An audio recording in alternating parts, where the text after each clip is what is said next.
ako'y dilawan o kaya may pink lawan o kaya mga komunista. It's a dilemma or trilemma, I guess, of sort dahil kapag ayun na ang nasa isip ng tao, hindi na sila makikinig, hindi na nila tayo pakikinggan. Kaya we have to walk a tightrope para lang hindi tayo isyam ng mga supporters ng kung sino man ang ating binabatikos. Ulit-ulit ko itong sinasabi. Huwag tayong magalit sa mga nagwewelga o nagsistrike, lalo na kung ang kanilang ipinaglalaban ay tayo rin. Hindi man natin maisip kung paano makakatulong yung lagi nilang pagpuprotesta, pero tandaan nating tingnan ang larger picture. Think about the bigger picture. Kung ano ang epekto ng kanilang pinaglalaban sa kanila, sa iyo at sa mga susunod pang henerasyon.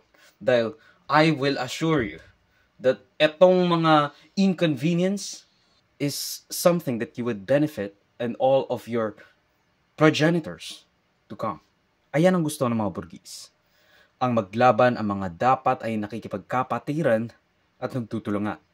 Nag-uunawaan at nagsasamahan, ayan ang hindi nila makakayang buwagin at lampasan.